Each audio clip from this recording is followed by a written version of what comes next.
नमस्कार मंडळी.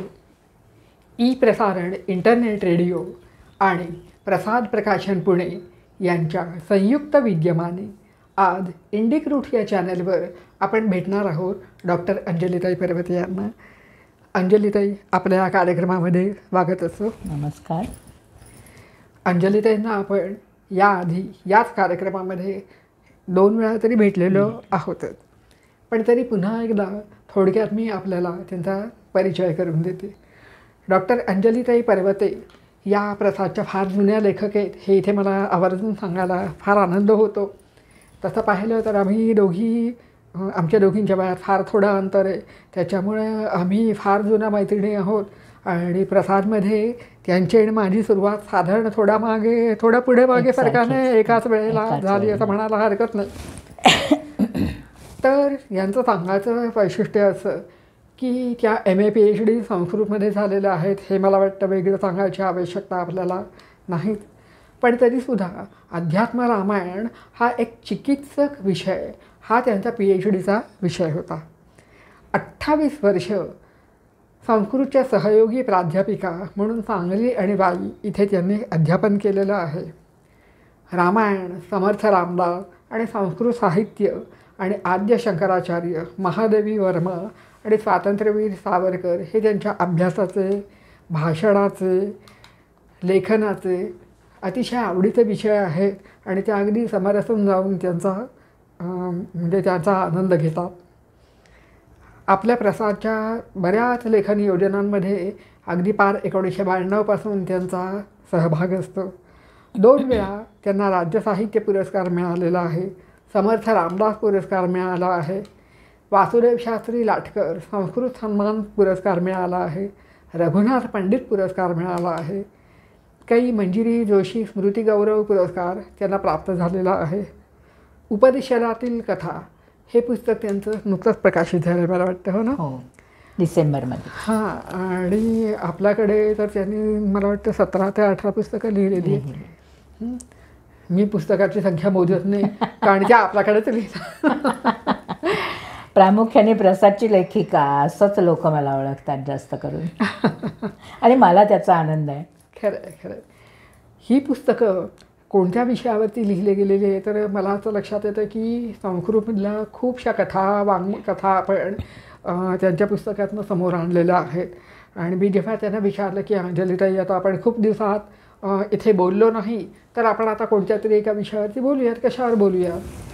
तर मग त्याने मला लगेच सांगितलं, अगं मला कथा फार आवडतात, ऐकायला आवडतात, सांगायला आवडतात, आणि संस्कृतमधल्या कथा हे तर एक फार मोठं वेगळं असं काही आहे, तर आपण त्याच्याबद्दलच चर्चा करूयात. तर मग आपण त्यांच्याकडनं कथा ऐकूयात. पण मला आधी तर तुम्हाला विचारायचं आहे की हा कथा साहित्य प्रकार किती जुना आहे? म्हणजे आपण महाकाव्य वगैरे असं जे म्हणतो, तर असं सगळं ऐकताना काव्य हा प्रकार खूप पुढे येतो, पण कथा हा प्रकार त्याच्याबरोबर होता का? ॲक्च्युली कथा हा प्रकार जितकं महाकाव्य वगैरे जुनं आहे तितकाच जुना आहे. किंबहुना सगळ्या गोष्टींची सुरुवात जशी वैदिक काळापासून वगैरे असं आपण म्हणतो, तसंच कथेच्याबद्दल सुद्धा वैदिक काळातल्या सूक्तांमध्ये कथांश आढळतात. म्हणजे फारच जुनी सुरुवात. म्हणजे फार वेदामध्ये जी संवाद सूक्त आहेत, सर्मापणी सूक्त असेल, उर्वशी सूक्त असेल, तर त्या सूक्तांची जी कथा आहे त्यामागची, ते संवाद, सर्मापणी संवाद काय आहे बाबा या संवादात, काय त्या संवादाची पार्श्वभूमी आहे हे सांगण्यासाठी कथा आली.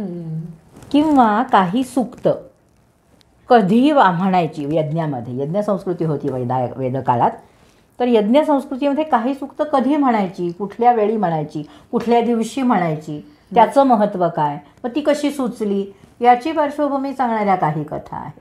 म्हणजे असा कथा प्रकार खूप वेदकाळापासूनची परंपरा त्याला आहे. बरोबर आहे.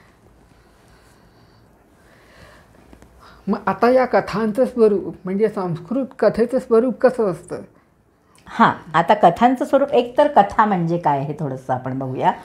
कथेची व्याख्या काय करता येईल किंवा केली आहे लोकांनी. तर कथा, आणि नेहमी आपण हे आख्यान ते आख्यान आणि अमुक कथा तर कथा आणि आख्यान असे दोन्ही प्रकार आपण एकच मानतो हो जनरली. म्हणजे पुररस उर्वशी आख्यान असं पण म्हणतात किंवा सावित्री उपाख्यान आणि सावित्रीची कथा असंही आपण म्हणतो. हो हो म्हणजे आख्यान आणि कथा एक का, तर यावर फार पूर्वीपासून विचार झाला आहे. अमरकोशामध्ये प्रबंध कल्पना कथा अशी कथेची व्याख्या आहे. बर प्रबंध म्हणजे जे आपल्याला काही सांगायचं आहे ते आपल्या कल्पनेनी सांगणं म्हणजे कथा. बर अशी प्रबंध कल्पना कथा अशी एक व्याख्या अमरकोशातली आहे. त्यानंतर दंडी आणि बाणभट्ट हेही दोन पुन्हा कथाकार होते. आपल्याला माहिती आहे दशकुमार चरित हा कथासंग्रह आहे. या भट्टाची कादंबरी ही पण कथा आहे. हो तर मग त्या दोघांनी सुद्धा कथेबद्दल बोलून झालं आहे. कथा आणि आख्यान एक का वेगळं, तर कथा ही बह्वनृता म्हणजे बहुतेक अनृत म्हणजे काल्पनिक असते, खरं नसतं. त्याच्यामागे काहीतरी ऐतिहासिक सत्यवित्य आहे, वास्तवाचा त्याला आधार आहे असं असं काही नाही. गरजेचं नसतं कथेसाठी. हां आणि स्तोकसत्या बह्वनृता स्तोकसत्या अशी त्याची एक व्याख्या केली जाते. त्याचं लक्षण सांगितलं जातं बर की ती खूपशी अनृत म्हणजे काल्पनिक हं. आणि थोडी स्तोकसत्य, स्तोक म्हणजे थोडंसं स्तोकसत्य अशी असते.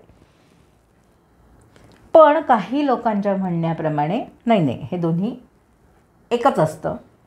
पण आपले जे परदेशी अभ्यासक आहेत त्यातल्या सुद्धा काहींनी म्हटलं आहे की इट्स डिफिकल्ट टू डिफरन्शिएट.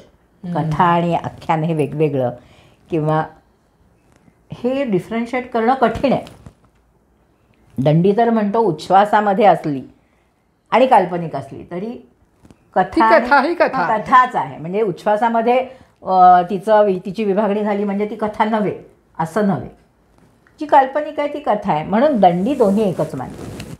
बर दंडी म्हणतो उच्छ्वासात माझी, कारण त्याचं स्वतःचं असं आहे. दशकुमार चरित उच्छ्वासामध्ये विभागलेलं आहे हं. पण सगळं काल्पनिक आहे.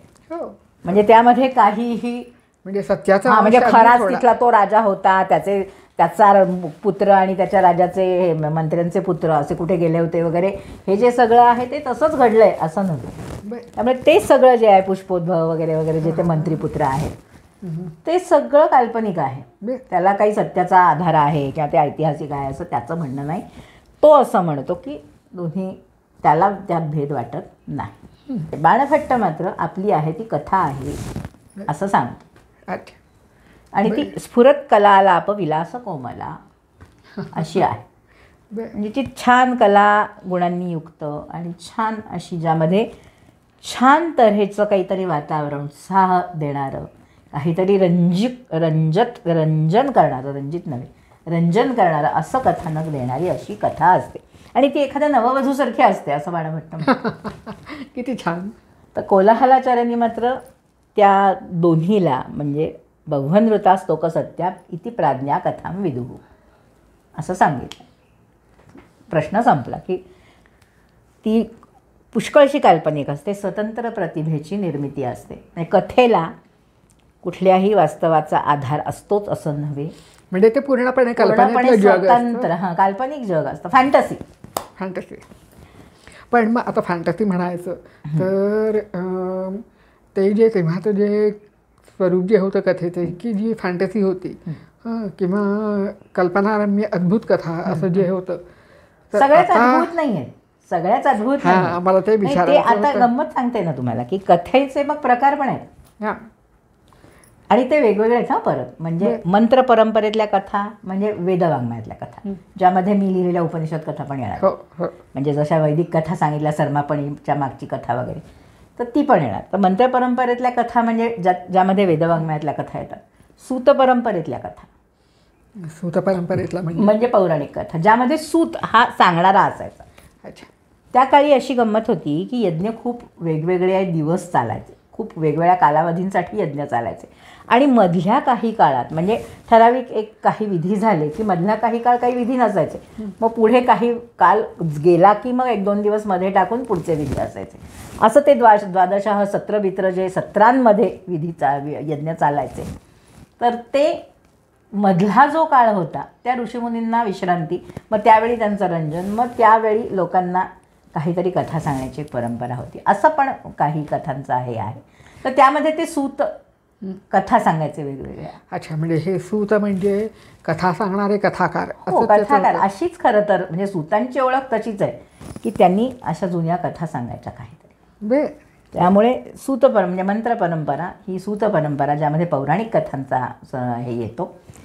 त्यानंतर आहेत त्या अद्भुत कथा ज्या आपल्याला माहिती आहेत की बाणभट्ट आणि दशकुमार चरित म्हणजे दंडी आणि बाकी सगळे वेताल पंचवटी, सागर वगैरे ते आपण सिंहासन द्वात्रिवशिका वगैरे वगैरे, शुकसप्तती, अर्थात हे जे सगळे आहेत म्हणजे सिंहासन द्वात्रिवशिका किंवा वेताल पंचविंशती वगैरे हे सगळे त्या कथासरित सागरावर क्षेमेंद्राच्या कथा मंजिरीवर म्हणजे बृहत कथा मंजिरीवर आधारलेले आहे. गुणाढ्याची ना गुणाढ्याची पैशाची भाषेतली ती बृहत कथा, तो त्यांनी पैशाची तो भाषेत बृहत कथा लिहिला असं- बृहत कथा कथी- आणि मग तो कथा. नंतर जाळला पण त्यांनी. मग त्याचा आता काहीच नाही, त्याचे जे त्याच्यातल्या ज्या त्याच्यावर आधारित जे आहेत ते हे क्षेमेंद्राचे बृहत कथा मंजिरी आणि सोमदेवाचे कथासरित सागर. बरोबर पण त्यामधल्या कथा एका कथेतून दुसरी, दुसऱ्यातून तिसरी, तिसऱ्यातून चौथी अशी निघतात. अशाचा एकातून एक त्या अशा हां, उमलत तर जातात. त्या कथा आणि प्राणी कथा, हितोपदेश हितोपदेश, पंचतंत्र वगैरे असे 4 प्रकार आहेत. पुन्हा नीतिकथा, रूपक कथा असे आणि आणि पुराकथा वास्तव सांगणाऱ्या आणि काही पुराकथा. कथा होत्या. वास्तव येतच या म्हणजे नीतिकथांमध्ये वास्तव असे काय आहे? नाही, रूपक म्हणजे मला कथांमध्ये म्हणायचं आताच्या काळातल्या आताच्या काही- काळात तो शेवटचा प्रकार आहे. आधुनिक कथा हा शेवटचा प्रकार आहे. अच्छा अच्छा. आधुनिक पण म्हणजे कथांमध्ये- तेव्हाच्या ज्या कथा होत्या त्या तशाच राहिल्या का त्या आता त्याच्यामध्ये बदल झालेले आहेत? नाही, तेव्हाच्या कथा तशाच राहिल्या पण त्यानंतरच्या कथा त्यांचं स्वरूप बदलत गेलं. आता वेदवाङ्मयातल्या कथांमध्ये अगदी छोटी छोटी वाक्य म्हणजे मी आता उपनिषद कथा लिहिल्या आहेत ना, तर त्या उपनिषदात कथांमध्ये कोण कुणाला म्हणाला हेही आपणच समजून घ्यायचं असतं. इतकं अध्यारूत असतं. हे जे बदललेलं स्वरूप आहे ना, याच्याबद्दल आताच्या पिढीच्या दृष्टीने मला तुम्हाला एक विचारायचं आहे की काही काळापूर्वी हे विषयांतर नाही पण हे विषयाला धरून आहे, पण हे स्वरूप कसं बदललं गेलं आणि त्याचं आपण काय करू शकतो हे एकदा मला तुम्हाला विचारायचं आहे. हे मला तुम्हाला एकदा विचारायचं आहे. कसं झालं, आमच्याकडे एक आजोबा आले आणि मला म्हणाले की इथून पुढे मी नातवाला गोष्ट सांगणार नाही. म्हटलं बरं बुवा, पण का असं काय झालं? हे पहा, मी माझ्या नातवाला ध्रुवाबाळाची गोष्ट सांगितली, यात काही चुकलं का? नाही. आमची गोष्ट अशी चालली होती. एक होता राजा, त्याचं नाव उत्तानपाद. हे कसलं नाव? पण आताच्या काळात होतं बुवा नाव. मग त्याला 2 राण्या होत्या. राण्या म्हणजे काय? अरे म्हणजे त्याला 2 बायका होतात. अशा कुठे कोणाला 2 बायका असतात? तुम्हाला एक आहे, बाबांना एक आहे, काकाला एक आहे, मामाला एक आहे, सगळ्यांना एकच राणी असते. 2 राण्या कशा असतील? आताच्या काळात होती बुवा पद्धत तशी. एक होती आवडती, एक होती नावडती. नावडती होती, हां म्हणजे अरे राजाला नव्हती आवडत, मग लग्न कशाला केलं? बरोबर आहे, लॉजिकल आहे प्रश्न. मग असं होत होत ती गोष्ट पुढे आली आणि मग त्या सुरुचीने ध्रुवाला ओढलं मांडीवरनं राजाच्या आणि ढकलून दिलं. अरे आबू, असं वागणारी राणी राजाला आवडत होती? म्हणजे राजाची अगदी अक्कल निघाली. मग तो रडत रडत आईकडे गेला. मग आईला म्हणाला मी आता वनात जातो, तपश्चर्या करतो आणि देवाला प्रसन्न करून घेतो. तर आई म्हणाली नको रे बाबा, नको जाऊ वनात. तर ध्रुवाने काय ऐकलं नाही. तो वनात गेला आणि त्याने देवाला प्रसन्न करून घेतलं. अरे आबू, असं आईचं न ऐकणाऱ्या मुलाची गोष्ट तू मला सांगतोस? म्हणजे मी पण माझ्या लहानपणाने ध्रुवाची गोष्ट ऐकलेली आहे, पण मला हे प्रश्न नव्हते कधीच पडलेले नव्हते. तर म्हणजे गोष्टीचं जे बदललेलं स्वरूप आहे तर त्याच्यामध्ये हा पण एक पैलू आपण लक्षात घ्यायला हवा असं मला वाटतं. तर मग या सगळ्या कथांमध्ये अशा प्रकारचा काही विचार झालेला आहे का?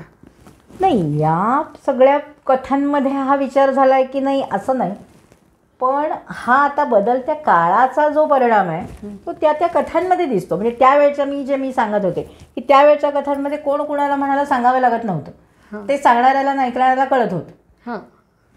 पण नंतरच्या काळात मात्र हा याला म्हणाला, तो त्याला म्हणाला असं सांगायला लागलं. म्हणजे तेव्हा अगदी शॉर्ट बट स्वीट अशा कथा होत्या.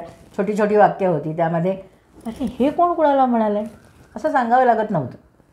तेवढं समजून घेण्याची समोरच्याची कॅपॅसिटी होती, जरी छोटा असला तो कोणी. कारण बोलण्यातली ती बोलीभाषेतली गोष्ट गंमतच होती की हां ठीक आहे असं, म्हणजे एकाच मागे म्हणजे समजत होतं की ते गोष्ट काय सांगत आहे. गेलं की हा म्हणाला तो म्हणाला असं सांगावं लागत नव्हतं.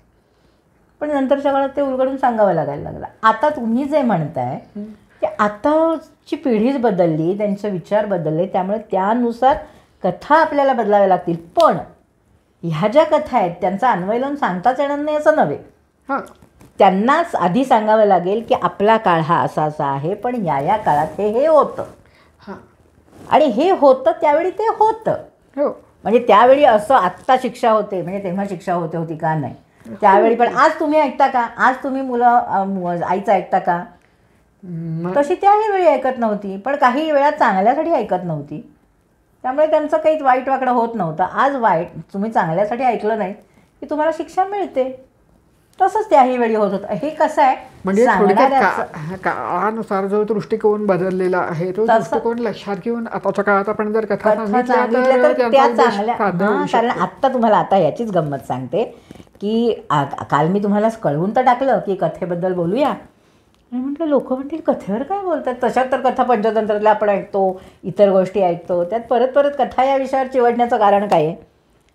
तर त्यामध्ये मी ज्या दृष्टिकोनातून तुम्हाला सांगितलं होतं की कथेवर बोलूया, तर माझा उद्देश होता कथा ही कसं माणसाला त्या काळात समुपदेशनाचं काम करते, काही नवीन गोष्टी शिकवते, हे संस्कृत कथेने काम कसं केलं आहे ह्यासाठी मला तुम्हाला संस्कृत कथेवर बोलूया असं म्हणायचं होतं. आणि काल मी तुम्हाला सांगून झालं माझं. आणि त्यानंतर एक माझ्याकडे व्हिडिओ आला होता, आत्ताचे जे सायबर क्राईम्स असतात हो त्याच्यावर एक अमित दुबे किंवा असे कोणीतरी गृहस्थ आहेत, त्यांची एक जण मुलाखत घेत होती. तर त्यामुळे आम्हाला सांगा की सायबर क्राईमचं तुम्ही काय सांगाल आताच्या लोकांसाठी. ते म्हणले मी काहीच सांगणार नाही, मी त्या प्रत्येक सायबर क्राईम मागची तुम्हाला कथा सांगणार आहे. म्हणली म्हणजे काय? ते म्हणले डूज अँड डोंट सांगितलं, म्हणजे हे करू नका, हे करू नका, हे करू नका, हे करा. कधीच आपल्या लक्षात राहत नाही. म्हणजे ती म्हणले असं कसं? तर म्हणे उदाहरण देतो. समजा तू आता घरातून निघाली आहेस, तुला घरातून निघान तू समृद्धी महामार्गावरून जाणार आहेस किंवा समजा अशी कुठून तरी जाणार आहेस, तर मी तुला सांगितलं आधीच, मी नुकताच जाऊन आलो आहे म्हणून, की कुठे महामार्गावर कोणी थांबवलं तर थांबू नको, तू एकदा हो म्हणतेस. मी पुन्हा एकदा तुला सांगितलं, अगदी गाडीत बसल्यावर पुन्हा एकदा सांगितलं, पुन्हा एकदा फोन अमुक अमुक निघालो आम्ही अमक्या अमक्या ठिकाणी आहोत, टोल नाक्याला आहोत वगैरे असं काय तू सांगितलं असशील, त्याला मी परत जर तुला सांगितलं तर तू वैतागणार, इरिटेट होणार. हे काय सारखं हे मला पुन्हा पुन्हा सांगतात की तिथे थांबू नको, कोणाला थांबू नको, कोणाला. यापेक्षा आता म्हणले मी तुला एक गोष्ट सांगतो की असं असं झालं, हे समृद्धी महामार्गावर एक जोडपं चाललं होतं, मग त्या जोडप्याला एक कोणीतरी टू व्हीलरवाले पुढे गेले, मग ते थांबले, त्यांनी थांबवलं, जरा आम्हाला अशी अशी मदत हवी म्हणून सांगितलं, हे थांबले, तर मग त्यांना असं केलं तसं केलं. हे जेव्हा मी त्या कथा नका तुम्हाला गुंतवतो तेव्हा तुम्हीही गुंता, आणि मग नेमकं काय त्यांनी करायला नको होतं आणि काय केल्यामुळं त्यांना असं झालं हे तुम्हाला लगेच कळतं. त्यामुळे मी न सांगता सुद्धा तुम्ही त्या महामार्गावर कुणालाच गाडी थांबवणार नाही जर तुम्हाला ही गोष्ट मी आधी सांगितली तर. म्हणजे त्या कथेमुळे तुम्हाला काय करायचं आहे आणि काय करायचं नाही हे ऑलरेडी कळलं आहे. मग तुम्हाला डूज अँड डोंट सांगण्याची गरज नाही, आणि ते मुळात सांगूच नाहीत कारण ते लक्षात राहत नाही. म्हणजे कथेचं आजही असलेलं महत्त्व त्यांनी मला तिथेच सांगितल्यावर इतका आनंद झाला. म्हटलं म्हणजे मी ज्यासाठी उमाताईंना म्हणते की कथा या विषयावर आपण मुलाखत करूया, त्याचं कारणच हे होतं की कथेनं काय काय केलं तेव्हापासून, फार वेदवाङ्मयातल्या कथेने आपल्याला काय केलं तर सर्मापणी संवाद सूक्त समजून घ्यायला मदत केली, म्हणजे आपल्या ज्ञानात भर घातली. कथा ही प्रबोधन करते. प्रबोधन म्हणजे प्रकर्षेण बोधनम प्रबोधनम, विशेषत्वाने जागा करते. म्हणजे आपल्याला कथा आपण ऐकताना जागे नसतो का? असतो, पण त्या कथेकडे कसं बघायचं आहे हे ती कथा सांगणाऱ्यांनी जर ती कथा त्या तऱ्हेने सांगितली तर आपल्याला कळून जातं. म्हणून ते प्रबोधन आहे. बरोबर. मग सरमापणी संवादामध्ये त्या सरमेला पणी म्हणत असतात की तू आमच्या बाजूने ये, तू आमची मैत्रीण हो, तुला आम्ही हे देतो देतो तो. नुसतं आपण ते सूक्त वाचलं तर काही एवढं सगळं देतात तर काही यांना ओके म्हणत नाही आहे असं वाटू शकतं जर त्याची पार्श्वभूमी माहिती नसेल. पण जेव्हा पार्श्वभूमी म्हणून आपल्याला समजायला सरमापणीची थोडक्यात गोष्ट हां सांगणार ना, तेच नाही त्याचकडे चालले मी. तर त्यासाठी सरमा कोण आहे, पणी कोण आहेत हे कळलं पाहिजे. हो. मग सरमा ही देवांची कुत्री आहे आणि पणी हे देवांचे शत्रू आहेत जे देवांच्या गायी पळवत आहेत. आणि सरमा ही देवांची इमानदार कुत्री आहे. त्याआधी देवांनी गरुडाला पाठवलेलं आहे पणींकडे आणि पणींनी गरुडाला त्यांच्याकडून वळवून घेतलं त्यांच्याकडे, त्याला रिश्वत देऊन, म्हणजे हे देतो तुला ते देतो तुला असं म्हणून. आणि तू फक्त त्यांना पत्ता सांगू नको. पणींनी पळवलेल्या गायी त्याला कळलं आहे की पणींनी तिथे गायी ठेवल्या आहेत पण तो बघितलं नाही सारखं करतो आणि येतो. देव विचारतात गरुडाला की काय रे बाबा तुला दिसली आहे का गायी, मिळाल्या का पणींकडे? तो म्हणला काही कळलं नाही, दिसल्या नाहीत.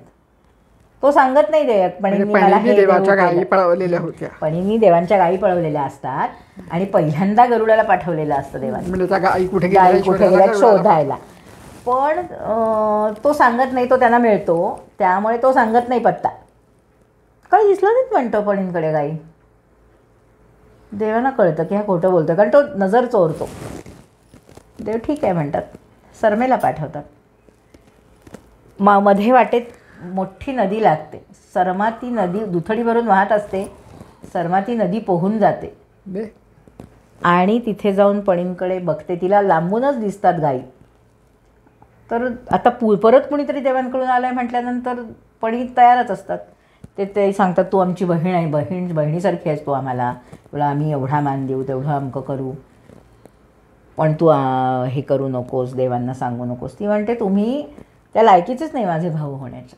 मी देवांचं म्हणजे देवांचं मीठ खाल्लं आहे, मी देवांना सांगणार जाऊ. आणि तुम्हाला मी वॉर्निंग देते की देवांशी वैर घेऊ नका, त्या गाईंना सोडा. आणि मग वडींना कळतं की ही काय बदलणार नाही आहे वगैरे. मग ती देवांकडे परत येते तेव्हा देवांना कळतंच की गरुड खोटं बोलला. मग ते सरमेला वर देतात आणि गरुडाला शाप देतात वगैरे अशी गोष्ट आहे. पण म्हणजे ही गोष्ट कळली नाही तर त्या सरमापणी संवाद सुक्तामधला खरा अर्थ आपल्याला कळत नाही. आपल्याला असं वाटतं की देतो तर घ्यायचं ना, कशाला नाही घ्यायचं. पण हा संदर्भ माहिती नाही. तर म्हणजे हा संदर्भ सांगून त्या कथेने काय केलं, तुमचं आमचं प्रबोधन केलं त्या सूक्त कळण्यासाठीचं. तर असं वेदांच्या म्हणजे ही वेदवाङ्मयातल्या ज्या कथा आहेत त्यासुद्धा अशाच आहेत. सत्याचं महत्त्व सांगायला मी आता उपनिषद कथांवर काम केलं म्हणून सांगते की सत्य बोलणं वेदवाङ्मयामध्येच येतं ना उपनिषद पण. तर एक कथा ब्राह्मण ग्रंथातली आहे, नाभानिदिष्ठाची कथा म्हणतात त्याला. तर त्या ठिकाणी एका यज्ञामध्ये 6व्या 5व्या दिवशी कोणती सूक्त म्हणायची काही ऋषींना कळत नसतं आणि ती या नाभानिदिष्ठाला दिसतात. हा नाभानिदिष्ठ कोण असतो तर एका ऋषींचाच मुलगा असतो आणि त्या ऋषींना त्यांच्या बाकीच्या मुलांनी त्यांची सगळी संपत्ती वाटणी करून घेऊन त्यांना सोडलेलं असतं वाऱ्यावर. आणि नाभानिदिष्ठ शिकायला गेलेला असतो, गुरुगृही असतो, तर त्याला काहीच ठेवलेलं नसतं. मग त्याचे वडील त्याला सांगतात की बाबा रे तुला मी माझ्याकडे जे आहेत, मला जी सूक्त दिसली आहेत, ज्यांचा उपयोग यज्ञामध्ये देवांना होणार आहे, म्हणजे ऋषींना होणार आहे, तर तू ती सूक्त त्यांना जाऊन सांग, ही सूक्त मी तुला दिली. म्हणून ते त्याला सूक्त देतात, सांगतात म्हणजे जी त्यांना दिसलेली असते. आणि अमक्या अमक्या ठिकाणी ते सत्र चाललं आहे तिथे जा. कारण त्यांना कळत असतं आपल्या मुलांनी याला फसवलं आहे, आपल्या मुलाला इतर मुलांनी, म्हणून ते त्याला देतात. तोही जातो शांतपणे आणि तो त्या ऋषींना म्हणतो की तुम्हाला हवी ती सूक्त मला माहिती आहे. मग ती सूक्त सांगितल्यानंतर ते म्हणतात ठीक आहे की या यज्ञातलं आता उरेल इथे जे काही यज्ञभूमीवर ते सगळं तुझं. म्हणून तो ते यज्ञ करून ऋषी जायला निघतात तेव्हा ते सगळं तुझं म्हटल्यावर मग तो ते गोळा करून घेऊन यायला निघणार असतो. तेवढ्यात तिथे दक्षिणेकडून एक माणूस येतो. तो म्हणतो अरे हे सगळं आहे ना, हे यज्ञभूमीवरचं जे असतं ते माझ्या मालकीचं असतं. तो म्हणतो पण मला त्या ऋषींनी दव केलं आहे हे, मी त्यांना सुक्त सांगितली म्हणून. म्हणतो हो जा, म्हणतो तुझ्या वडिलांना विचारून ये की हे जे यज्ञभूमीवर राहिलेलं असतं ते कुणाचं असतं. तो बरं म्हणतो. तो शांतपणे येतो, वडिलांना विचारतो की असं असं ते म्हणतात. तो म्हणतो दक्षिणेकडून आला ना तो रुद्र असेल. हो अरे त्याचं असतं ते यज्ञचं जे अवशिष्ट असतं ते, त्यामुळे सांग त्याला तुझं आहे तू घेऊन जा. तो येतो परत आणि सांगतो तसं. तो रुद्र खुश होतो त्याच्यावर. तो म्हणतो तू खरं बोललास, खरं तर तुला आत्ता गरज आहे, पण तरीही तू खोटं बोलला नाहीस. एकतर तू इमाने इतबारे वडिलांकडे गेलास, ते जे काय म्हणाले ते मला येऊन सांगितलंस, तर नाही आता हे मी तुला देतो आहे. म्हणजे सत्य बोलण्याचं फळ कसं मिळतं हे इथनं कळतं. ते इथे सांगितलं. तसं पुढे उपनिषदांमध्ये आपल्याला माहिती आहे सत्यकाम जबालाची कथा आपण अशीच ऐकलेली आहे. सत्याचं महत्त्व सांगणारी. तर तो जो मुलगा आहे त्याला त्याची आई शिकवते तेच. गुरुकुलात जायचं आहे मला, गुरुगृहात जाऊन शिकायचं आहे. ती म्हणते जा. गेल्यावर ते गुरु विचारतील, हरिद्रुमत गौतम हरिद्रुमत म्हणून असतात ते विचारतात की तुझं नाव काय. म्हणजे जसं रजिस्ट्रेशन आपल्याला गरजेचं असतं, फ्री असलं एखादा कार्यक्रम तरी रजिस्ट्रेशन गरजेचं असतं, तसं शिक्षणाला तिथे काय तू कुठल्या कुलातला आणि कोण वडील तुझे एवढं गरजेचं असतं. अगदी बरोबर. त्यामुळे ते ऑब्व्हियसली विचारतात. मग तो येतो परत. ती म्हणते बाळा माहिती नाही, त्या काळात मी बऱ्याच लोकांकडे सेवेकरता राहिले, त्यामुळे तू कुणाचं आहे मी नाही सांगू शकत, पण तुझ्या त्या गुरुला सांग की मी माझ्या आईचा पुत्र, जाबाल माझं नाव. आणि हे जसं आहे तसं तो येऊन सांगतो हरिद्रुमताला. ते इतके खुश होतात. ते म्हणतात नाही, जो मुलगा इतकं खरं बोलतोय त्यात तो दुसऱ्या कुठला अंश नसलाच पाहिजे, तो ब्राह्मणच आहे. कारण सत्याचं प्रेम ज्याला, सत्याची चाड ज्याला, तो ब्राह्मणच असतो. त्यामुळे मी तुझं उपनयन करतो, मी तुला शिकवतो. म्हणून त्याचं नाव ते सत्यकाम असं ठेवतात. त्याचं काय नाव सत्यकाम नसतं, पण त्याचं नाव सत्यकाम ठेवतात. आणि सत्यकाम जबाल, कारण तो जबालेचा पुत्र असतो आणि तिने त्याला खरं बोलायला शिकवलं म्हणून सत्यकाम जबाल म्हणून प्रसिद्ध होतो. आणि पुढे पण तो गंमत अशी, पुढेही गुरु त्याला पाठवतात. 40 गाय देऊन सांगतात की याच्या 100 झाल्या की त्या यांचे सेवा कर जाऊन. तर तो ठरवतो की 100 झाल्यावर येणार त्या 400 झाल्यावर येणार. तर ते तसे होतात. तो सेवा करत राहतो. मग त्यातला गाय बैलच सांगतात त्याला की अरे आम्ही झालो आहे आता, वाढलो आहे आम्ही, आता चलतो आम्हाला घेऊन तुझ्या गुरुगृही. आणि मग परत जाताना ते अग्नी, यज्ञीय अग्नी त्याला वाटेत वेगवेगळ्या रूपाने, कोणी हंस रूपाने येतं, कोणी बैल रूपाने येतं, असे सगळे त्याला सगळं ज्ञान देतात. परत तो छान तेजस्वी दिसतो म्हणून गुरु विचारतात की तुला कोणी ज्ञान दिलं का. खोटं नाही बोलत तो म्हणतो हो मला वाटेत हंसानी, अग्नीनी, बैलांनी ज्ञान दिलं, पण गुरुनी ज्ञान दिलं तरच ते खरं असतं, तरच ते सार्थ ठरतं, म्हणून मला तुम्ही ते ज्ञान द्या. त्याला त्या गुरुंना तेही आवडतं आणि ते त्याला संपूर्ण करतात. अशी गोष्ट आहे. म्हणजे सत्याचा हे इथपर्यंत नेलं आहे. असं सत्याचं महत्त्व सांगणारी अशी कथा. म्हणजे अशा वेदवाङ्मयात सुद्धा, उपनिषदात काय, ब्राह्मण ग्रंथात काय, किंवा अशा सगळ्या कथा अशा आहेत. तेव्हा हे का तर अर्थाने प्रबोधन नाही का. आपल्या ऐकल्यानंतर सदा सत्य बोलावे हे अगदी पक्क पटतं. म्हणजे आपल्या मूल्यांचं ज्ञान जाता जाता देणं अशी गोष्ट सांगून हे महत्त्वाचं आहे ना. अगदी बरोबर, अगदी बरोबर. किंवा जिज्ञासा महत्त्वाची.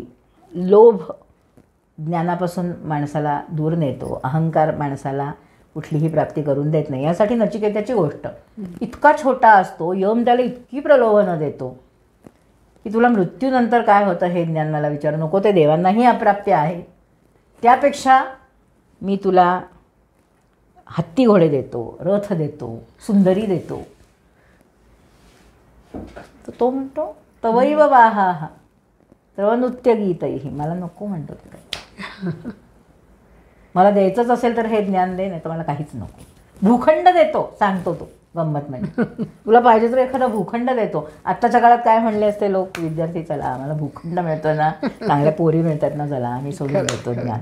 पण तो ज्ञानाला चिकटून राहतो. म्हणजे जिज्ञासा खरी असली आणि जर तुम्हाला कसलाही मोह पडत नसला तर त्या इतकं महत्त्वाचं आयुष्यात काही नाही. तर ज्ञान होतं. अगदी हे सांगणारी गोष्ट. अशी वेदवाङ्मयातल्या गोष्टी आहेत. पुराणातल्या गोष्टी तशाच आहेत. त्याला नीतिकथा हे नंतर नाव दिलं गेलं, पण या कथा आहेत त्या अशाच राजधर्म शिकवणाऱ्या, समाजात कसं वागावं ते शिकवणाऱ्या अशाच गोष्टी आहेत सगळ्या. बरोबर. मग पंचतंत्रातल्या कथा हे या व्यवहारज्ञान देणाऱ्या कथा आहेत असं मला वाटतं. पंचतंत्रातल्या कथा हा नुसतं व्यवहार ज्ञान देत नाहीत, त्या राजांनी कसं वागायला हवं हेही सांगतात. कारण मुळात तो विष्णू शर्मा राजपुत्रांना शिकवत होता. आणि हे आत्ता जसे दुबई म्हणाले तसं की असं असं असं त्या गोष्टीत घडलं की ते राजपुत्र आपोआप शिकले की हे करायचं हे करायचं नाही. त्यामुळे कावळा, घुबड ही जी सगळी प्राणी मंडळी त्यांनी निवडली आहेत ती सुद्धा काही कनिंग, काही सरळ, काही चतुर अशी घेतली. बरोबर बरोबर. म्हणजे आता संहती ही कार्यसाधिका ही गोष्ट आहे, ती आत्ता जे सांगतायत हो, कटेंगे तो बटेंगे तो कटेंगे, तीच गोष्ट इथे त्यांनी, जर तुम्ही एकटे गेलात तर ते जाळ्यात मरणार नाहीत. ते पक्षी अडकलेत जाळ्यात, तो शहाणा पक्षी त्यांच्यामधला ज्येष्ठ काय सांगतो की सगळे एकदम उडा, मग ते जाळं घेऊन उडतात ना, ती गोष्ट आहे पंचतंत्रात. जाळं घेऊन उडतात त्यामुळे तो शिकारी बघत राहतो. पहिल्यांदा वाटतं की ते मेलेत आता सगळे, गर्भगळीत झालेत, अर्धमेले झालेत, त्यामुळे नंतर आपण जाळं गोळा करू म्हणून तो निवांत होतो.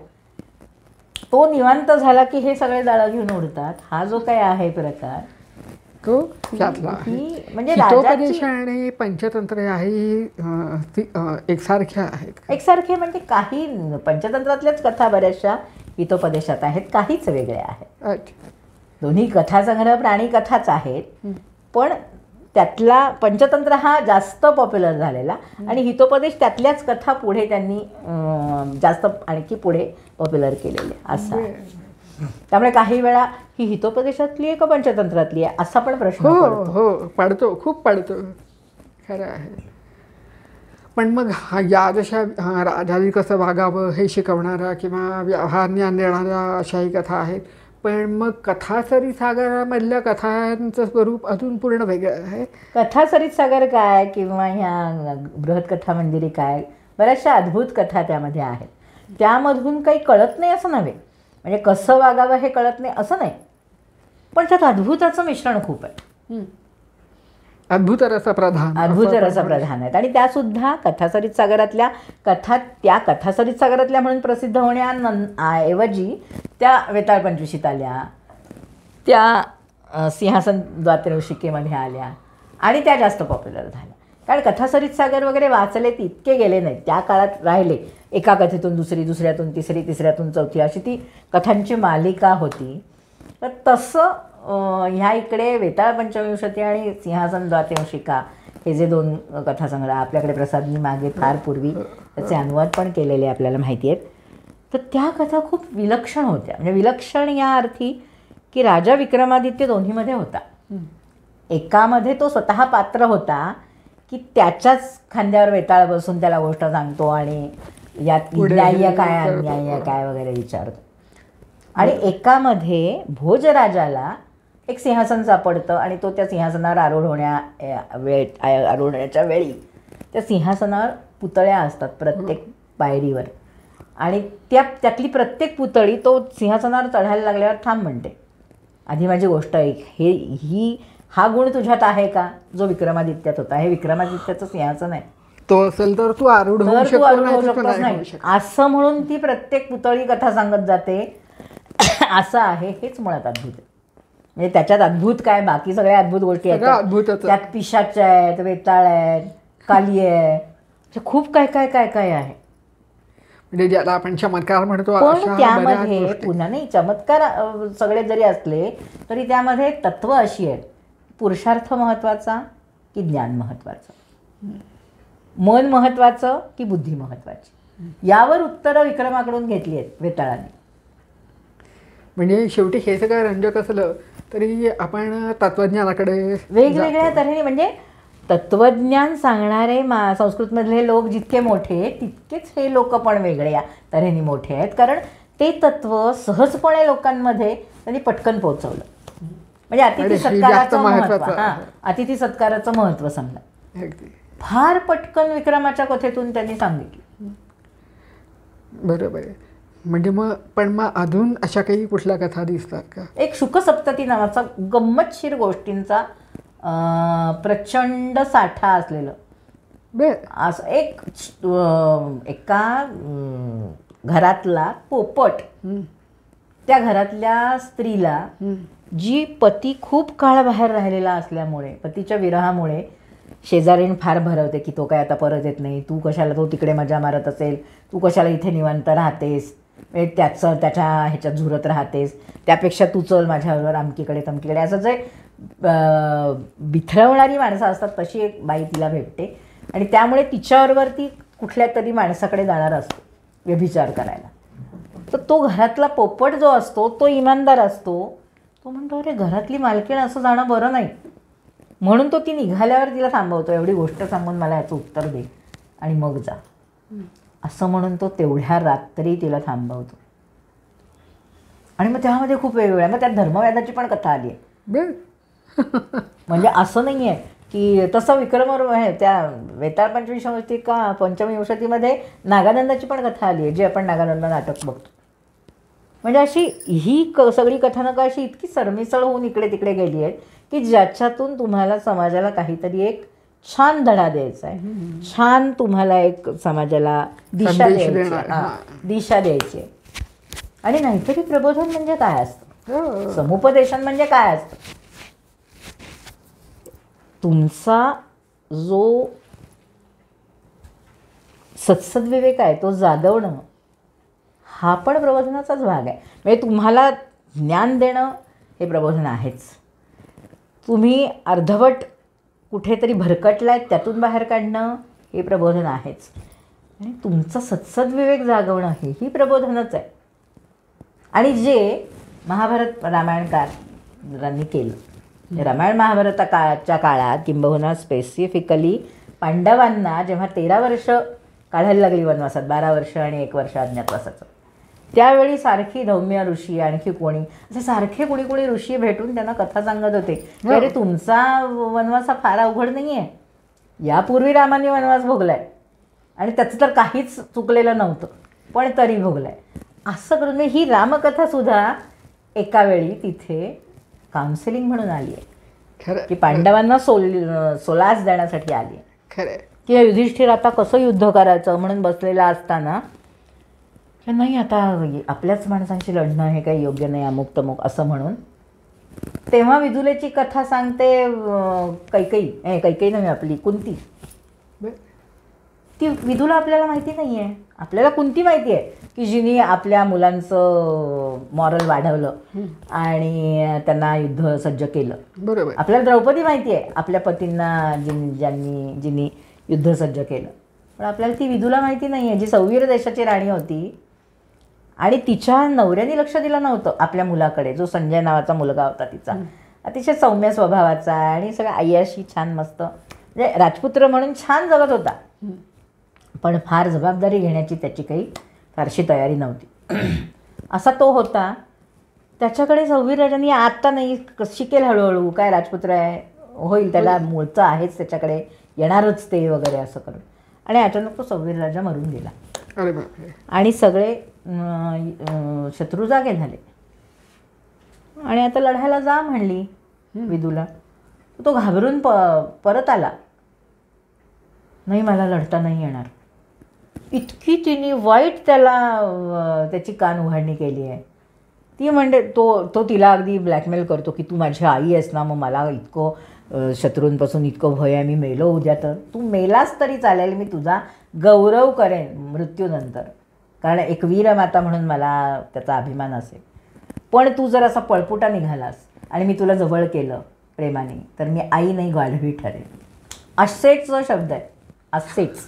ह्या आजही किती लागू पडतात. त्यामुळे मी अजिबात तुला हे करणार नाही.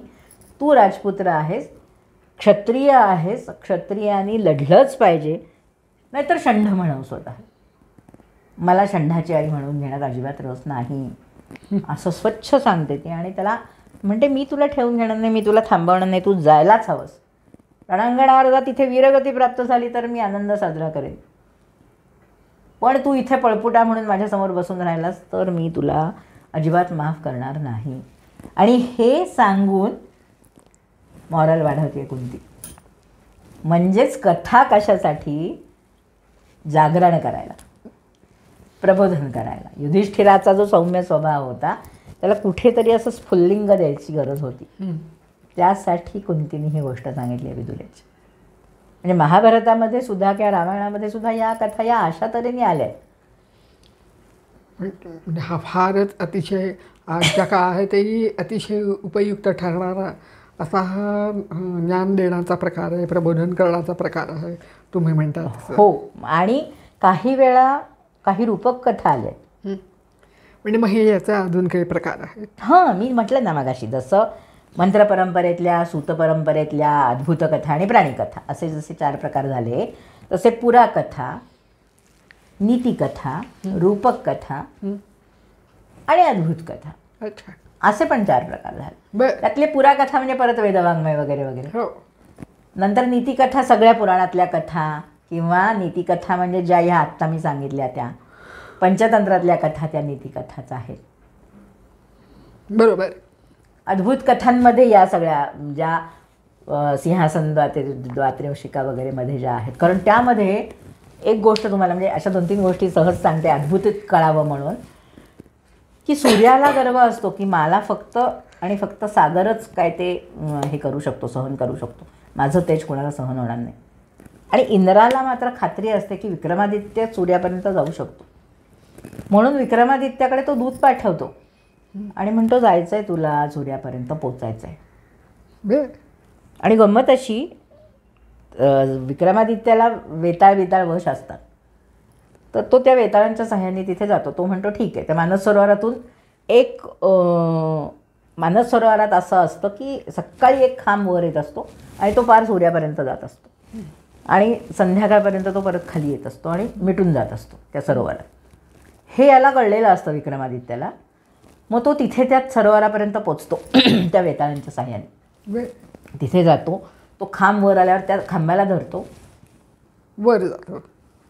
अक्षरशः जाईपर्यंत त्याचा असा कोळसा व्हायला आलेला असतो, पण तो खांबाची पकड सोडत नाही, तिथवर पोचतो. मग सूर्य खुश होतो, सूर्याचा गर्वहरण होतो, तो त्याला 2 कुंडलं देतो. गंमत अशी, खाली येताना त्याला कोण भेटतं, 2 ब्राह्मण भेटतात का काहीतरी, आणि त्याला म्हणतात ही कुंडलं आम्हाला दे. हा देऊनही मोकळा होतो. म्हणजे विक्रमादित्याचं एक वेगळं चित्र का दाखवलं की त्याच्याकडे ते सामर्थ्य क्षमता आहे तिथपर्यंत जाण्याची. सूर्यापर्यंत पोचला, तो चिकाटी आहे. आणि परत खाली आल्यावर सूर्याकडून मिळालंय म्हणून मिरवायला त्यांनी ठेवून नाही घेतलं त्याचं दर्शन दाखवायला की बघा मी सूर्यापर्यंत पोचलो, त्यांनी मला कुंडलं दिली. ते कुंडलं तो देऊन टाकतो. म्हणजे अतिशय निस्पृहता. हां, म्हणजे अद्भुत आहे सगळं, वर्णन सगळं अद्भुत आहे, पण त्या अद्भुततेत हे महत्त्वाचं आहे. दुसरीकडे एक इंद्र आणि ब्रह्मदेव काहीतरी त्याची परीक्षा घ्यायला येतात म्हणून 4 ब्राह्मणांना पळवून घेऊन जाणारे दरोडेखोर किंवा असे ते दाखवले. हा त्यांच्याशी लढतो, ते त्याला मारायला उठतात, तर ते अगदी तो म्हणजे मी बळी द्यायला त्यांच्याऐवजी तयार आहे वगैरे असं म्हणतो की ते रूप पालटतात आणि मग ते इंद्र आणि ब्रह्मदेव दिसतात. मग ते त्याला वर देतात. एकीकडे अतिथी म्हणून काही एका कुटुंबाला तो घेऊन येतो, तर ते कुटुंब असं अगदी खूप गलितगात्र आणि हे असतं. हा त्यांची खूप सेवा करतो, तर ते खूप पहिल्यांदा त्याचे सेवक सेवा करतात, तर तो खूप त्रास देतात ते कुटुंबीय त्या सेवकांना, म्हणून हा सेवा करतो. तर ते अगदी त्याला खूप वाईट त्यांची विष्ठा उचलायला वगैरे वगैरे असं पण लावायला लागतात, तरीही हा न कंटाळता ते करतो. म्हटल्यानंतर मग ते पुन्हा रूप घेऊनच आलेले असतात आणि मग ते त्याला वर देतात की तुझ्या राज्यात कधीच अवर्षण होणार नाही वगैरे. म्हणजे सगळ्या अद्भुत कथा आहेत, पण त्या अशा आहेत. म्हणजे या सगळ्या कथांकडे बघितलं की मला असं वाटतं की ह्या सगळ्या ज्या कथांचं एकम हे आहे ते समुपदेशन आहे, प्रबोधन आहे, पण याहीपेक्षा माणसातलं स्वत्व जागवणं, त्या स्वत्वाला प्रकट होण्यासाठी वाव देणं, नंतर सत्व त्यांच्यातलं बाहेर काढणं आणि सत्य प्रकाशात आणणं, या सत्याची बूज राखणं, सत्याचं रक्षण करण्याचं शिक्षण देणं, असं सगळं या सगळ्या कथांचं एक महत्त्वाचं काम म्हणजे आहे या असं सगळ्या मला वाटतं. कथांनी हे सगळं साधलं गेलं. असं मला वाटतं, कारण सगळीकडे बघितलं तर म्हणजे हे हेच त्या कथांचं प्रयोजन. म्हणजे मी खरं तर या कथांवर एक प्रोजेक्ट करणार होते. बरं. एकूणच मी असं म्हणेन की जितकं महत्त्व महाकाव्याला, जितकं महत्त्व सुभाषितांना, तितकंच महत्त्व या कथेला आहे. कारण कथा सांगताना माणूस त्यामध्ये आपल्याबरोबर पुढे नेत असतो दुसऱ्याला. म्हणजे सांगणारा माणूस जसा रंगून सांगेल तितका समोरचा माणूस त्यामध्ये इन्व्हॉल्व्ह होत नाही. त्यामुळे त्याला ते कळतं. म्हणजे आता उदाहरण सांगते, रूपक कथांचा जो भाग राहिला आपला मगाशी बोलता बोलता, रूपक कथा त्यासुद्धा आपल्याकडे मोठ्या मोठ्या आहेत हं. हो. म्हणजे असं नाही आहे की छोटीशी, नाहीतर रूपक म्हटलं की आपण छोटंसं रूपक करून सोडून देतो. पण इथे रूपक कथासुद्धा मोठ्या मोठ्या आहेत, पुराणांमध्ये आहेत, महाभारतात आहेत. म्हणजे तुम्हाला गंमत वाटेल की महाभारत जसं वेगवेगळ्या गोष्टींसाठी प्रसिद्ध आहे तसं या कथांसाठी पण प्रसिद्ध आहे. विशेषतः भीष्म रणशय्येवर पडल्यानंतर किंवा शरशय्येवर पडल्यानंतर त्याच्याकडे जाऊन जाऊन जे युधिष्ठिराने स्वतःचं शंकासमाधान वगैरे करून घेतलं आहे, त्या काळात अनुशासन पर्वामध्ये, शांती पर्वामध्ये त्यांनी खूप वेगवेगळ्या कथा सांगितल्या. मग त्यामध्ये नीतिकथा तर खूपच आहेत, राजधर्म सांगणाऱ्या कथा आहेत, अतिथीधर्म सांगणाऱ्या कथा आहेत. ती जी कपोतीची कथा आहे हो, ना, हो. ती पुराणांमध्ये पण आहे आणि ती महाभारतात पण आहे. बरं. की अतिथी सत्कारासाठी तो मारणार आहे आपल्याला हे माहिती आहे, पण त्यात तो आज कुडकुडून मरतोय तर नाही, त्याला आज खायला घातलं पाहिजे, ते आपलं कर्तव्य आहे. आणि मग दुसरं काही नाही आहे आपल्याकडे, म्हणून आपण आपल्यालाच त्या अग्नीत जाळून घेऊया आणि त्याला खायला देऊया, अरे बाप. असं करणारी म्हणजे अशी एक कपोतीची कथा त्यामध्ये आहे. अशा कथा पण तिथे आहेत आणि काही रूपक कथा पण आहेत. बरं. किंवा पुराणांमध्ये सुद्धा रूपक कथा आहे. म्हणजे फक्त महाभारतात नाही, पुराणांमध्ये पण रूपक कथा आहेत. आता भागवत पुराण घ्या, महत्त्वाचं पुराण म्हणून. त्यात पुरंजनाख्यान म्हणून एक कथा आहे. बरं. त्यामध्ये सगळं तत्त्वज्ञान आहे. बरं. म्हणजे काय आहे तर तो पुरंजन कोण असतो मुळातला, तो मुळातला आत्माराम आहे, म्हणजे जीव आहे. तो म्हणजे तो परमात्मा, तो परमात्म्याबरोबर म्हणजे परमानंदाबरोबर राहत असतो. मग एकदा मध्येच तो कधीतरी भटकतो आणि तो जो भटकतो तो संसाररूपी अरण्यात अडकतो. मग तो नवद्वार असलेल्या एका पुरीत येतो. तिथे मग त्याला एक सुंदरी भेटते. मग तिथे सगळे इतकी सुखाची सगळी हे असतात की मग त्याला त्याची हौस वाटायला लागते. मग तो तिथेच रमतो. मग ती स्त्री म्हणते आता तू माझ्याशीच लग्न कर, कशाला इथून जातोस वगैरे वगैरे. मग तो तिच्याशी लग्न करून मग त्याचा खूप विस्तार वाढतो वगैरे. तो सगळं विसरतो आपण कुठून आलो तो वगैरे. अरे बापरे. आणि मग नंतर काही काळाने असं होतं की तिथे जरा नावाची एक स्त्री येते. तिथे एक भय नावाचा हे असतो, ती त्याला आधी पहिल्यांदा वश करायचा प्रयत्न करते. तो भय म्हणतो की अगं तू मला कशाला वश करायचा प्रयत्न करतेस, तू मला मुलीसारखी आहेस, मी तुला सैन्य देतो, इथे एक राजा आहे. तो स्वतःला पुरंजन म्हणवतो. त्याचं नाव पुरंजन नसतं, पण तो नंतर तिथे पुरंजन म्हणायला लागतो स्वतःला. त्याच्याकडे जा, त्याला वश करून घे. आणि तो सहजी वश होणारा नाही आहे, माझं सैन्य घेऊन जा. अरे बाप. मग ती जरा नावाची स्त्री त्याच्याकडे सैन्य घेऊन येते. मग त्याला वश करते. मग तो पारच त्याची हालाकीची अवस्था होते. म्हणजे सगळं वृद्धत्व वगैरे जरा म्हणजे वार्धक्य ना सगळं. म्हणजे त्या जीवाला एकदा संसारात पडल्यावर कसं सगळं चिकटत जातं आणि मग वार्धक्य कसं त्याला खातं, असं सगळं इतकं वाढून 4 का 5 अध्याय जो चौथा स्कंध आहे भागवतातला, ते 4-5 अध्याय आहेत जवळजवळ त्याच्यावर अरे बाप. एका त्या पुरंजनाच्या गोष्टीसाठी. बा. मग नंतर त्याला त्या जन्मात कळतच नाही. पुढच्या जन्मात जेव्हा तो जातो तेव्हा एका उत्तम राजाची पत्नी, त्या उत्तम जो सद्गुणी असतो, जो सदाचारी असतो, अशा माणसाची पत्नी होऊन ती जन्माला येते. म्हणजे तो पुरंजन जन्माला येतो. मग त्या जन्मात त्याला कळतं की आपण हे नव्हतोच कोणी. अरे बापरे. मग त्याला तो परमात्मा तिथे दिसतो. म्हणजे तो आनंद त्याला दिसतो. तो म्हणतो अरे तू ओळखलं नाहीस मला, तू माझा नेहमीचा हे होतास, कुठे हरवला होतास. मग तो जागेवर येतो वगैरे अशी गोष्ट आहे. म्हणजे या ह्याच्यात माणूस असा वाहत जातो आणि मग त्याला कळतं की खरे असं होतंय, नाही असं होतं, असं होतं, असं आपलं पण होतं, असं कुठे कुठे तो रिलेट करत राहत. अशी रूपकथांची पण या सगळ्या प्रकारांबरोबर संस्कृतमध्ये लोककथा, फोकलोरस आपण ज्याला म्हणतो, अशा काही कथा आहेत का? लोककथांचा भाग आहेच. दंडीच्या दशकुमार चरितातल्या ज्या कथा आहेत त्यांनाही लोककथांचा कुठेतरी, कारण त्या कथा अशा आहेत की कुठल्या तरी राज्यातला राजा मरतो, मग हे सगळ्या लोककथांचेच भाग आहेत ना, की राजा मरतो, मग तिथे सगळं मग हत्तीणीच्या गळ्यात माळ दिली जाते, सोंडेत माळ दिली जाते, मग ती सगळीकडे फिरते, मग तो तिथेच गेलेला असतो तो मंत्रीपुत्र, त्याच्या गळ्यात ती हत्तीण माळ घालते वगैरे, असे जे काही भाग आहेत हे लोककथांचे हे असे अंश कुठे कुठे येतात.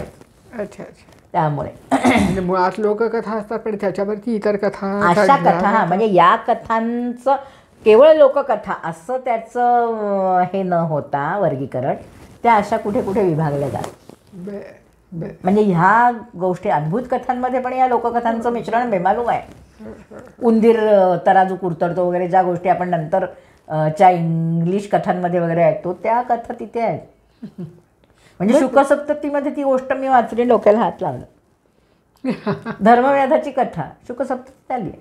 बर. म्हणजे असं म्हणजे असं कुठे इतकं सरमिसळ होऊन जातं या सगळ्या गोष्टींचं की गंमत वाटते. खरंय खरंय. म्हणजे हा फार म्हणजे आता नाही, शबरीची उष्टी बोरं जी आहे, रामकथेचा अभ्यास करताना हे कळतं ना की ते भिल्लांच्या संस्कृतीतली कथा आपल्याकडे आली आहे. आपल्याकडे नाही आहे. वाल्मिकीमध्ये नाही, वाल्मिकीमध्ये नाही, अध्यात्म रामायणामध्ये नाही, आनंद रामायणामध्ये नाही. मग ती आली कुठून? भिल्ल कथेच. हा, भिल्लांच्या. तसंच मला वाटतं त्या खारीतही आहे. होय होय होय.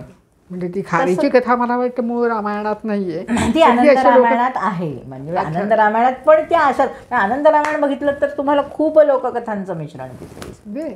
म्हणजे तिथे सीता विरहात कशी हे होते, अस्वस्थ होते, म्हणजे फक्त मुलकासुराच्या वगैरे त्रासामुळे विभीषणाने बोलवलेलं असतं, त्याच्या मदतीला राम जातो, तर इकडे जीव कासावीस कसा होतो सीतेचा, आणि मग ती कशी विलाप करते, आणि मग काय काय इतक्या मजेशीर कथा आहेत. म्हणजे रामकथा नुसती एक अभ्यासली ना तर त्यातही अशा वेगवेगळ्या गमतीशीर कथा शिरलेल्या दिसतात. म्हणजे मी मध्यंतरी आनंद रामायणात जेव्हा बोलले तेव्हा मी कथेचं शीर्षक मी टायटलच भाषणाचं दिलं होतं, रामाच्या आनंदाची गोष्ट. त्यामुळे त्यात अशा सगळ्या गोष्टी त्या आनंद रामायणातल्या घेतल्या. तर नंतर मला एक गृहस्थ म्हणले, ओ हे म्हणे आत्ताचे हे जे पिक्चर काढणारे लोक आहेत ना, सिप्पी बिप्पी, त्यांच्याप्रमाणे तोंडात मारतील अशा कथा आहेत किंवा या, म्हणजे इतक्या कथा तुम्ही गमतीशीर सांगितल्या आहेत खऱ्या तशा. खरंय खरंय. म्हणजे अशा अद्भुतरम्य कथा मला दशकुमार चरितातलं वाटतं. अगदी तशाच आहेत त्या. म्हणजे दैव किती बलवत्तर असतं एखाद्याचं, की कितीही मारण्याचे प्रयत्न झाले त्या मुलाला तरी ते मरत नाही, त्याच्यावर किती संकट आली तरी ते वाचतं, कसं होऊन वाचतं. म्हणजे दाईच्या हातातून उडून काय जातं, ते झाडावर काय पडतं, मग झाडावर माकड काय त्याला झेलतं वगैरे, असं जे काय सगळं आहे त्या पुष्पधोहाच्या वृत्तांतात जे आहे खरं सांगायचं ना तर त्या Harry Potter, Lord of the ring पेक्षा सुद्धा मला हे जास्त अद्भुतरम्य वाटतं. नाही खरंच आहे. ते फक्त काय आहे, त्यांनी ते चित्रीकरण केल्यामुळे ते जास्त लोकांपर्यंत पोहोचलं आहे. आणि आपल्याकडे चित्रीकरण याचं झालं नाही, खरं तर व्हायला हवं. ह्या जर कथांचं चित्रीकरण झालं तर आता, नाहीतर बाणभट्टाच्या कथेत 3 जन्मांची कथा आहे, किती सगळं असं भरभरून सगळं भरकटत जातं, म्हणजे कुठेच आपल्याला पहिल्यांदा पत्ते लागत नाही. पण त्यातही शुकनासोपदेश आहे, त्यातही जाबाल मुनींच्या निर्वैर आश्रमाचं वर्णन आहे. म्हणजे कुठेही कथा कुठेही सरकली तरी त्याचा जो वाज आहे प्रबोधनाचा, ते जे प्रयोजन आहे, म्हणजे मम्मटांची जी प्रयोजन आहेत की काव्य कशासाठी, काव्य यशसे अर्थकृते शिवेतरक्षतये वगैरे झालं. शिवेतरक्षतयेला शुकसप्तती सांगता येईल की वाईट होऊ नये आपल्या मालकिणीचं, आपल्या मालकाचा संसार मोडू नये, व्यभिचाराकडे त्यांनी जाऊ नये, चुकीच्या मार्गाकडे जाऊ नये, म्हणून तो पोपट सगळ्या कथा सांगतो असं दाखवलं. त्यामुळे शिवेतरक्षती तर आहेच, पण व्यवहारविदे आणि कांता संमित उपदेश युजे या 2 प्रयोजनांवर कथा इतकी खरी उतरते, इतकी. कांता संमित उपदेश आहे तो, काहीही वाटतही नाही तुम्हाला उपदेश होतोय म्हणून. आपण त्या कादंबरीमधला एक प्रसंग म्हणून शुकनासोपदेश बघतो की तो त्या चंद्रापिढ्याला त्याचा मंत्री सांगतो बरं का, असं करायचं तसं करायचं. म्हणजे कुठेही आपल्याला तो उपदेश म्हणून आपण वाचतच नाही, तर वाचतो आपण चंद्रापिढ्याला तो किती काळजीपूर्वक सांगतो आपल्याला नाही पण आपल्याला होतो, तो आपोआपच होतो. तसं जाबाल मुनीच्या आश्रमाचं वर्णन असं वाचलं की छान वाटतं की अरे असं पण असतं का, म्हणजे इतकं निर्वैर प्राणी वागू शकतात, कुठेतरी नोंद होते मनात. त्यामुळे हे जे आहे हा बेस कुठेही त्या कथेचा कुठल्याच हल्लेला नाही. आणि आता पुढच्या शेवटच्या प्रकाराकडे येऊया, जी आधुनिक कथा तुम्ही म्हणलात ना की बदलत गेलाय का रूप. पण त्याच्या आधी मला असं हे बघायचं होतं, आत्तापर्यंत आपण कथेचा आशय किंवा कथेतून का सांगितलं जातं हे आपण बघितलं, पण तरी कथेची भाषा शैली याच्याबद्दल पण काहीतरी सांगण्यासारखं असेल ना. अगदी खूप सांगण्यासारखं आहे, खूप सांगण्यासारखं आहे. थोडं तरी म्हणजे नाही, म्हणजे वेदातलं मी मगाशी म्हटलं वेदवाङ्मयातल्या कथा ज्या आहेत किंवा उपनिषदातल्या, म्हणजे वेदवाङ्मय म्हणजे वेद, ब्राह्मण आणि उपनिषद या सगळ्यांमधल्या ज्या कथा आहेत त्या अतिशय छोट्या छोट्या वाक्यांनी बनलेल्या आहेत, बरोबर. त्यानंतर रामायण महाभारतातल्या आहेत त्या पद्य आहेत कथा, बरोबर. उपनिषदामधल्या गद्यपद्य दोन्ही आहेत. म्हणजे नचिकेताचं जे आहे कठोपनिषद ते पद्य आहे, त्यामुळे तिथे पद्य आहे. पण तिथली सगळीकडची भाषा खूप सोपी आहे, सोपी भाषा आहे. सोपी भाषा, कथेची भाषा सोपीच, बोली भाषाच असावी लागते ना. त्यामुळे त्यावेळची बोली भाषा वेदकाळातली जर बघायची असेल तर उपनिषदातल्या कथा बघायच्या, ब्राह्मणातल्या कथा बघायच्या, की कळूनच जातं की ही बोली भाषाच आहे. अतिशय सोपी आणि अशी छोटी छोटी वाक्य असलेली बोली भाषा, पण प्रभावी वाक्य ती. त्यामुळे तशी तिथे रामायण महाभारतात मी तुम्हाला सांगितलं की पद्य आहेत, ते ग्रंथच पद्य आहेत, त्यामुळे तिथल्या कथा पद्य असणार. पुराणातल्या कथाही पद्य आहेत, त्याही तशा आहेत.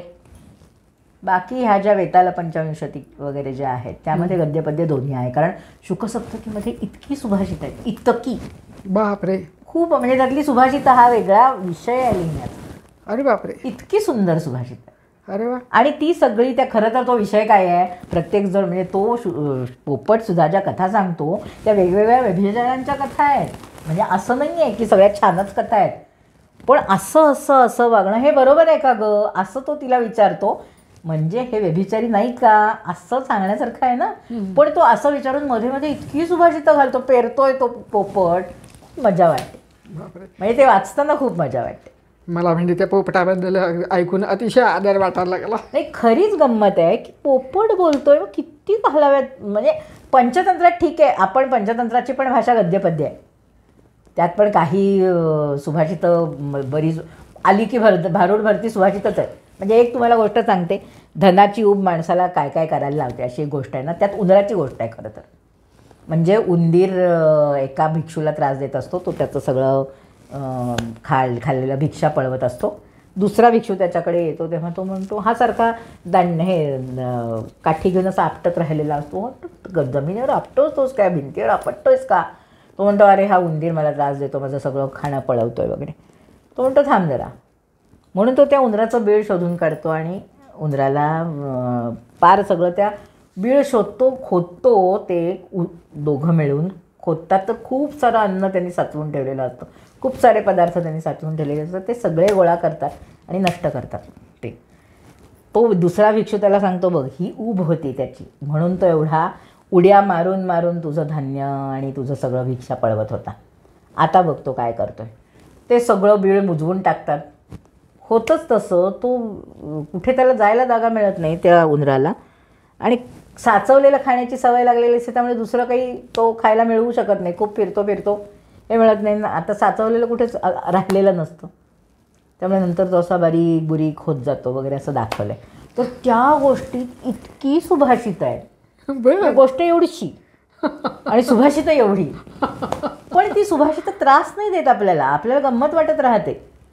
कारण ती त्या शैली आहे ना, म्हणजे पंचतंत्रातल्या वगैरे कथांची शैलीच ती आहे की मध्येच सुभाषितं म्हणतात, ती जी लोक सांगत असतात गोष्ट, मध्येच गोष्ट सांगतात वगैरे. पण असं तिथे आहे. पुढच्या काळातल्या ज्या कथा आहेत महाभारतातल्या वगैरे सांगितलं, जिथे जिथे पद्य आहेत तिथे पद्यच आहेत. मात्र ह्या ज्या अद्भुत कथा आहेत वेताल पंचविंशतीमधल्या त्या गद्य आहेत. इथे मध्ये मध्ये एखादं सुभाषित आलं आहे, पण शुकसप्ततीत मात्र खूपच सुभाषित आहेत. कथा पण तेवढीच आहे, म्हणजे गद्य पण आहे तेवढंच, पण त्याच्यामध्ये सुभाषितांची रे ल चे ल आहे. बघायला पाहिजे सुभाषित. म्हणजे शुकसप्तती हा ग्रंथ तर खूप मजेचा म्हणून बघायचा. त्याच्याकडे जर लोकांना सांगितलं की असंही काहीतरी संस्कृतमध्ये आहे तर लोक अशी धावत पळत येतील की अरे असं पण काही आहे असं. पण खरं हे आपल्याकडच्या बऱ्याच साहित्याबद्दल असं होतं की एक छाप त्या पुस्तकावर बसलेला असतो, पण प्रत्यक्षात तो जो भाग असतो तो एक 3-4% असतो आणि बाकीचं सगळं मनोरंजक जास्त असतं, पण तिकडे लक्ष जात नाही. त्यातला जो कंटेंट आहे तो बघतच नाहीत माणसं. मग त्यामुळे शुकसप्ततीमध्ये तसंच झालंय की त्याच्यावर एक शिक्का बसलाय की त्या व्यभिचाराच्या कथा आहेत. अरे नाही, पण व्यभिचार करण्यापासून वाचवणाऱ्या कथा आहेत त्या स्त्रीला तो जाऊ नाही देत, ती जात नाही तिथे, विचारत पडते की हे आपण असंच वागतोय का, हे बरोबर आहे का, थांबते ती. म्हणजे तिला थांबवण्याचं सामर्थ्य आहे त्या गोष्टींमध्ये, याचाच अर्थ त्याला त्या विचारप्रवण करणाऱ्या कथा आहेत. पण हे बघितलं जात नाही. आता अगदी अलीकडच्या कथा ज्या बघतो आपण, म्हणजे अद्भुत कथांनंतरचा अलीकडचा आधुनिक कथांचा भाग आहे. म्हणजे कथांचं हे सामर्थ्य लक्षात घेऊन आपल्याकडच्या अलीकडच्या, मागे मी बघा एक लेख लिहिला होता क्षमारावांवर. त्या क्षमाराव नावाच्या स्वातंत्र्यपूर्व काळातल्या लेखिका, अतिशय समर्थ लेखिका आणि अतिशय सुरेख संस्कृत लिहायच्या.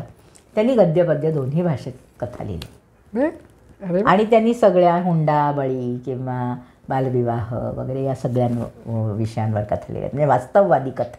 हा जो शेवटचा भाग तुम्ही म्हटलात ना की, तर तो वास्तववादी कथांचा भाग क्षमादेवी राव, नंतर श्रीभी वेलणकर जे आपले पिनकोड ज्यांनी काढला, त्यांना पिनकोडचं श्रेय जे दिलं जातं, त्यांनी पिनकोड शोधला, ते श्रीभी वेलणकर, त्यांनी कथा लिहिल्या आहेत. त्याही गद्यपद्य आहेत. मग त्यांनी 5-5 कथा लिहिल्या आहेत किंवा असं छोटे संग्रह, पण वास्तवातल्या म्हणजे आत्ताचे सगळे जे करंट जे इश्यू आहेत, जे आत्ताचे सगळे स्त्रियांचे प्रश्न आहेत, हुंडाबळीचे, बालविवाहाचे, किंवा आता तर म्हणजे महादेवीनी तर त्याच्या पुढे जाऊन शृंखला की गड या नावाचा एक छान हेच लिहिलं आहे महादेवी वर्माने, पण त्या संस्कृत नाही, हिंदी लिहिलं आहे त्यांनी. पण तरी त्या काळात ह्या लोकांनी लिहिलं आहे आणि अतिशय छान लिहिलं आहे. त्यामुळे ह्या आधुनिक कथासुद्धा प्रकाशात आणणं गरजेचं आहे. त्याच्यावर दोघांनी, नागपूरकडच्या एक बाई आहेत, त्यांनी त्याच्यावर संशोधन केलं आहे, त्यामुळे ते बऱ्यापैकी बघायला मिळतं, किंवा नाहीतर तेही प्रकाशात फारसं येत नाही. पण अशी 2-3 लेखक मंडळी आहेत की ज्यांनी अलीकडच्या काळात संस्कृत खूप छान, अर्थात उत्तरेकडचं हे मी जे सांगितलं ते आपल्याकडचं बऱ्यापैकी, तिकडे दक्षिणेकडे बऱ्यापैकी काम होतं आहे. म्हणजे संस्कृत कथा लिहिल्या जातात किंवा इतरही काही लिहिलं जातं, पण ते आपल्याकडे फारसं येत नाही. खरं, पण हा परस्पर प्रवाह सुरू व्हायला हवा. कारण आधुनिक विषयांवर जितकं जास्त लिहिलं जाईल तितकं ते गरजेचं आहे असं वाटतं. आणि हे सगळं लेखन कथा माध्यमातून झालं तर ते अजून खूप लोकांपर्यंत पोहोचतं आणि फार वाचायला लागत नाही. छोटंसं हे वाचून पण लोकांना कळतं.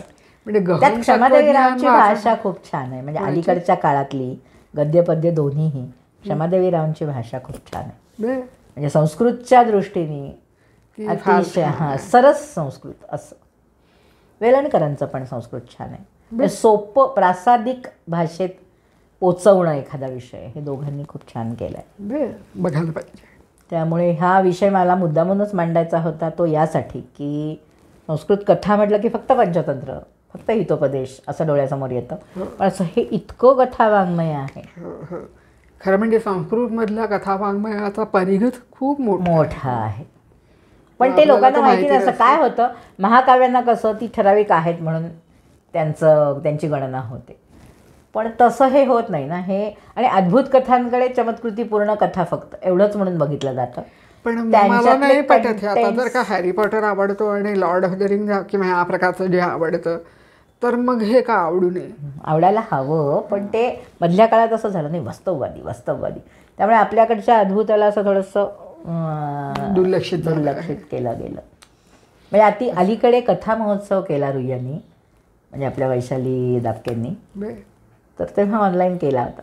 तर त्यावेळी त्यांनी वेगवेगळ्या कथांवर लोकांना बोलतं केलं होतं. बे तर त्यामध्ये शिल्पावर आधारित कथा असं पण म्हणून त्यांनी एक त्यामध्ये हे मांडलं होतं. छान छान छान.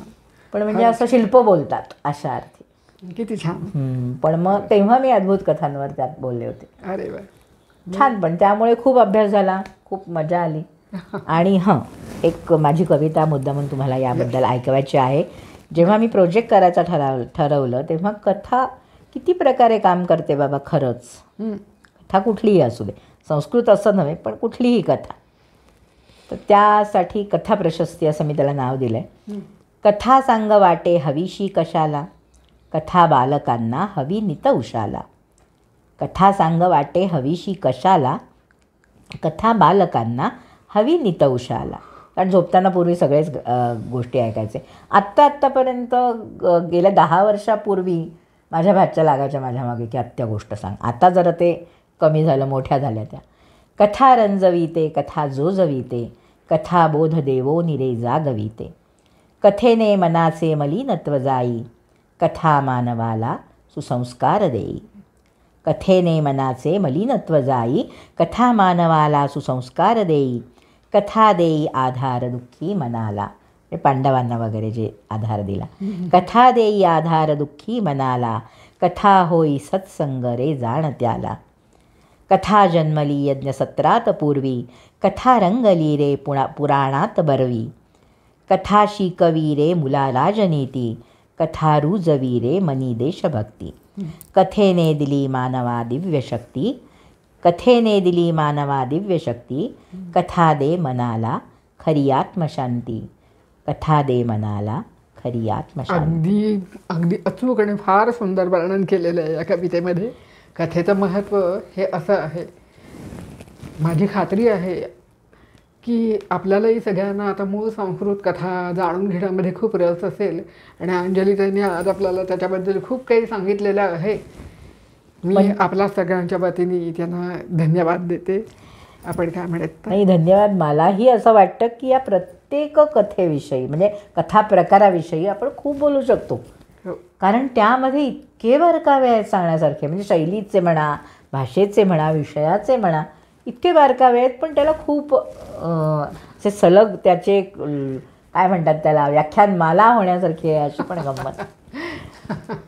खरं. पण थोड्यात गोडी असते नक्की. खरं. धन्यवाद. धन्यवाद.